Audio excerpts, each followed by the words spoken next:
welcome to my YouTube channel. Hi family, welcome back to my YouTube channel. This is your host Melia Mekgwe. Thank you so much for tuning in again today, and thank you so much for the new subbies that have joined us today. Please, before we forget, please do not forget to hit on the subscribe button and make sure that you hit on that notification bell so that whenever we go live, you begin to get the notification bell. Thank you so much for tuning in. Please stay tuned for our very first episode.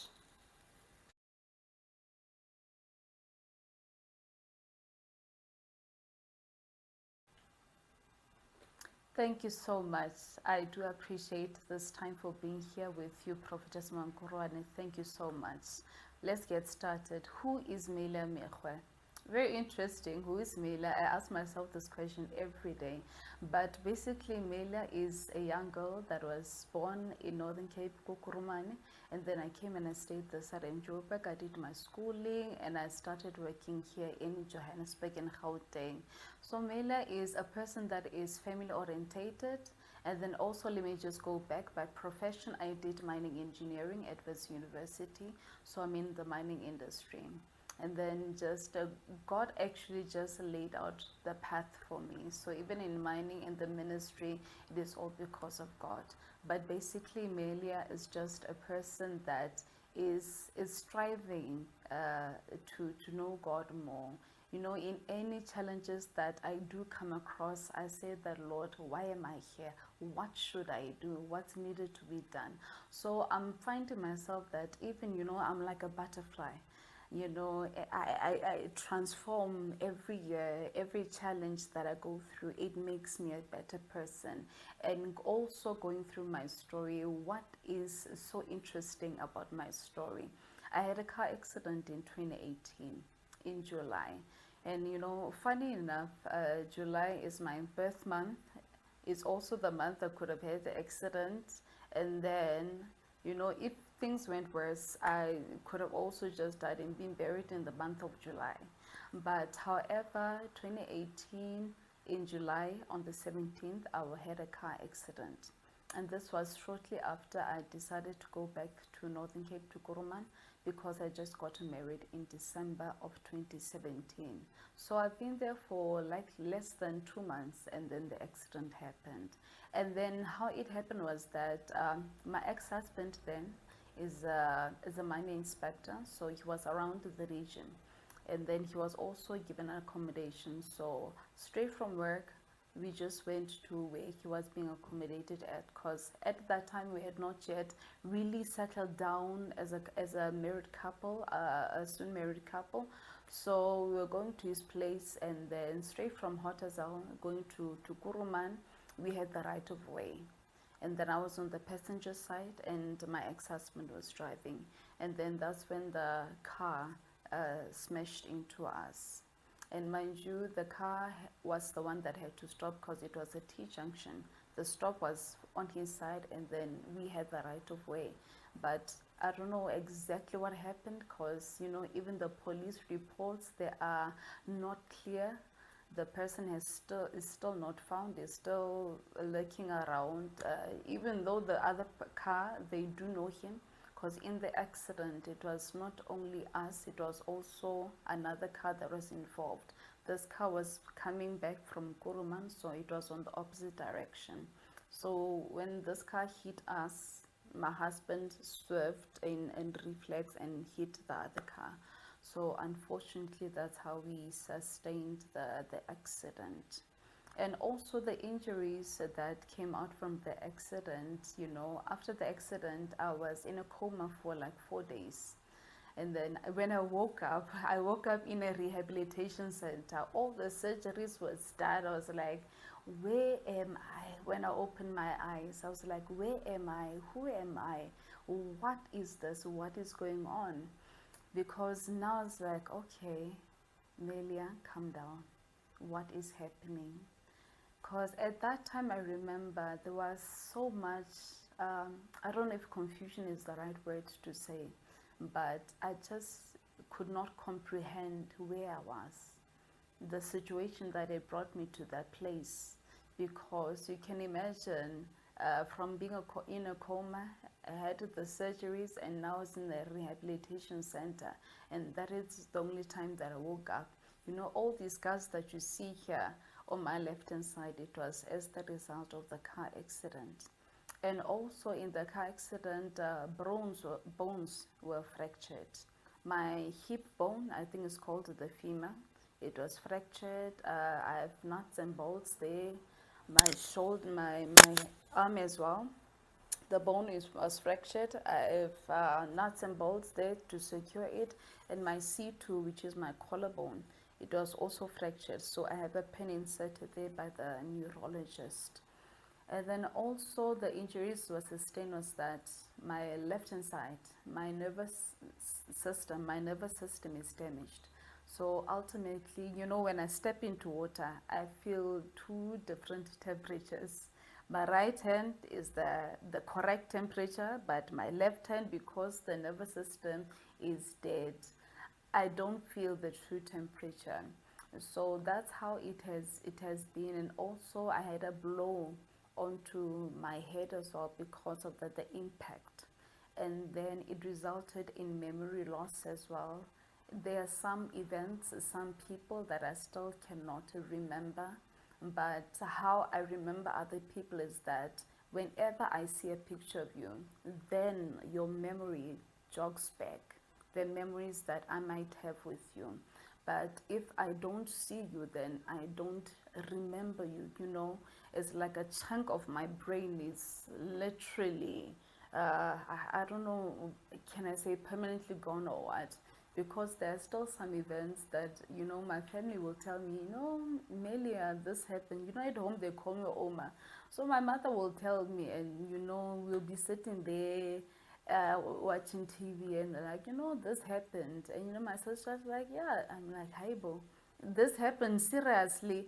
And then it will be such a debate whether or not it happened. But then because they're my family, I will just have to take the word for it that, you know what, okay, maybe it happened, I just forgot about it. So the memory loss was one thing as well that I did. Then I also went for some scans as well, and then the neurologist confirmed that I had epilepsy, because now my brain was not functioning as normal as it was. And then also I was born right-handed, but I had to learn to write with my left because of the brain injury. Apparently, when you sustain a brain injury, it works vice versa with the hands. So if you impacted on the left hand side, it will affect your right hand. On the right hand, your left hand. So basically, I can't hold a pen or anything very minute or very fine. You know, my hand tremors and it shakes. It's not stable. And at that time in 2018, I was a control room operator. And then mostly in the job, it necessitated me to write down things, to type on the computer. So I had to think, I'm like, you know what, Melia, you really have to train up the left-hand side. As much as the doctors, the therapists, yes, they did recommend me training up this hand, and I still do even today. But I saw that it was coming very slow. It was not as fast as I had hoped it would be. So I started to train my left hand to write. So now I can write with my left hand. I can even write with my right hand, because time and again I write with my right just to, you know, to exercise it. So I'm getting better though.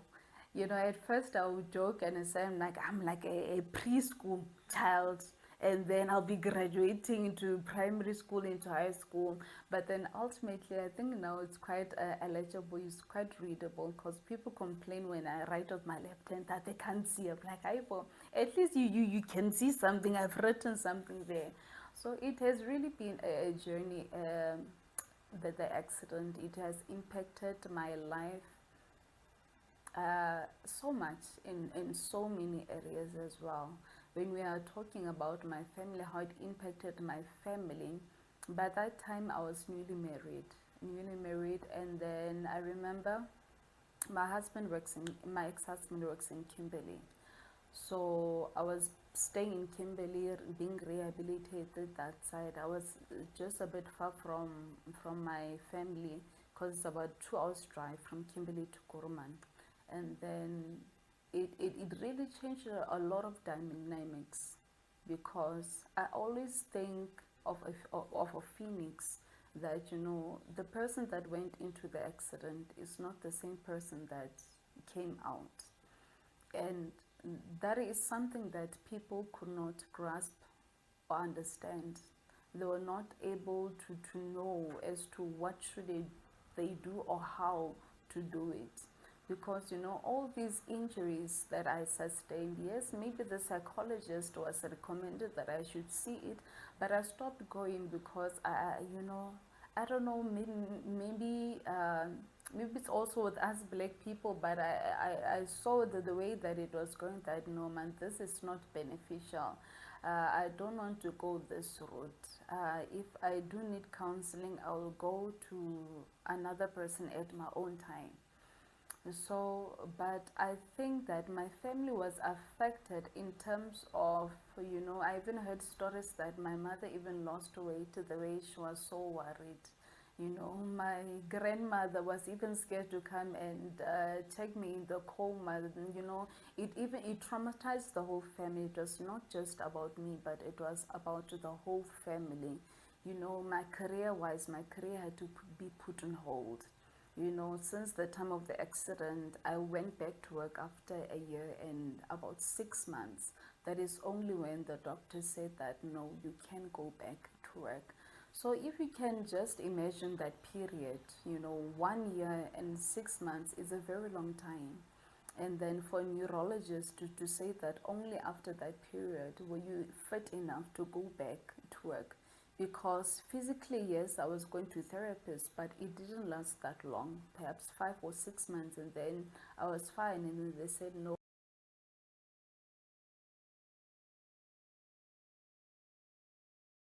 Affected my brain in such a way that, when I'm thinking about it right now, is that, people that were around me, they probably didn't have the correct knowledge as to what do they do in such kind of situation, or how do they handle such kind of a person that's going through this kind of change. Because you can imagine, my career, I'm a mining engineer. I had my blasting underground, so it meant that I could only work underground. And so now I had to make such a huge transition now, and I'm even still trying to find my way back into my own professional world now, because things have changed a lot because of the accident. The main reason why I didn't want to go back into the underground environment was also because my legs, because of the injury on my hip bone, my legs are not the same height, so my stepping is not the same.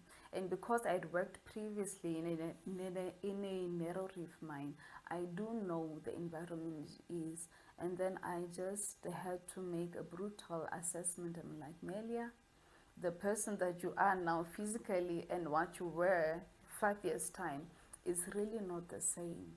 It's not the same. So I just had to make that decision that, you know what, I can't, because I can't give 100% in that job if I do get through, you know.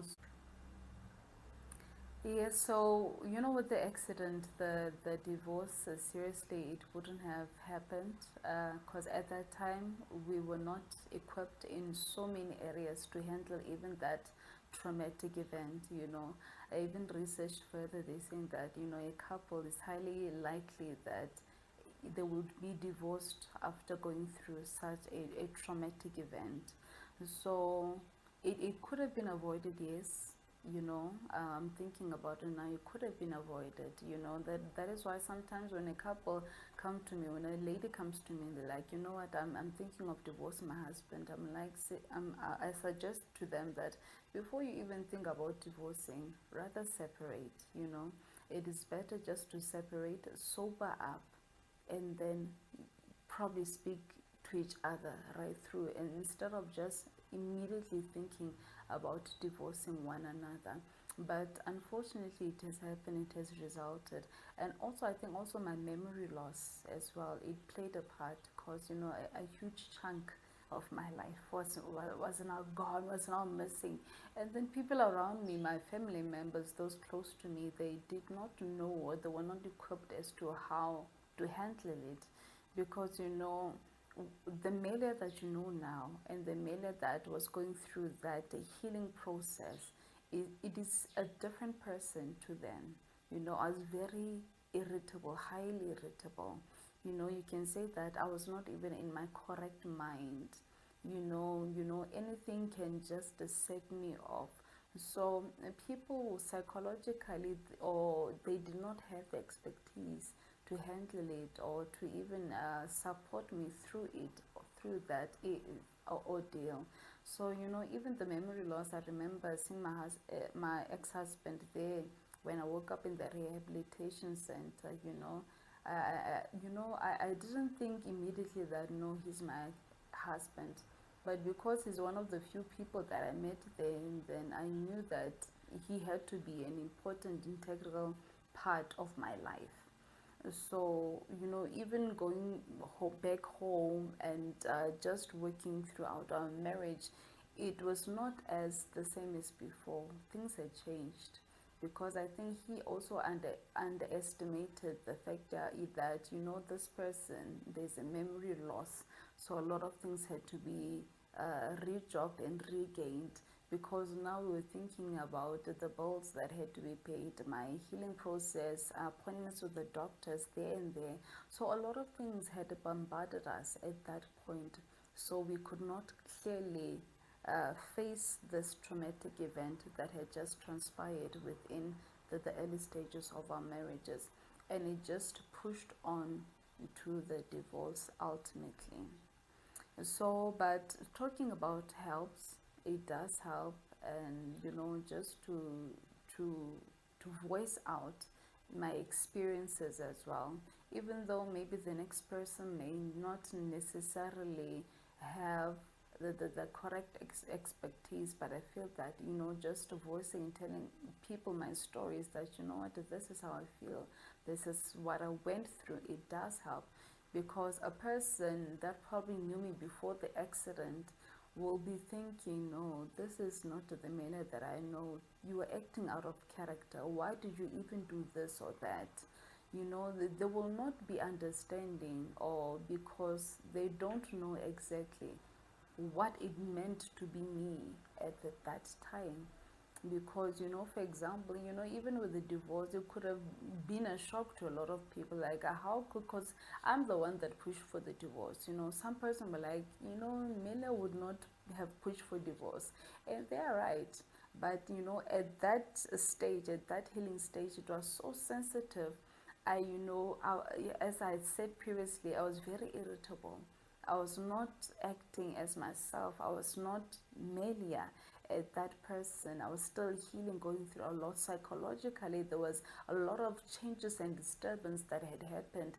And so it was inevitable for me to act out of person, you know. Thinking about it now, there's nothing that I could have done differently or I could have changed. But basically now it's just to accept what has transpired over the years, and also just to bring an understanding as well through such platforms as well to people, that, you know what, you know, such traumatic events, you know, we have to be equipped on how to deal with it. You know, we don't wake up in the morning say that I will have an accident. We don't wake up in the morning say that I'm planning for this experience to happen to me. It just happens to you. But then we have to be equipped, saying that if it happens to me, then what will I do? If it happens to my sister, what will they do? If it happens to my brother, how do I support them? So I think basically we just need that education as well, as to how then do I support this person? What do they need? What are they going through? You know, what shouldn't I do? What should I do unto them to make this transition or this healing process easy for them? So it's also one of the ways that I did overcome it. You know, I just, you know, even now, I'm still overcoming it. You know, the healing process, it's not ending, because bit by bit my memory is coming back. You know, talking about it, it helps. You know, and keeping myself grounded in God, it does help. It brings a lot of peace, because, you know, I had to do a lot of forgiving, and I had to come to a point of peace.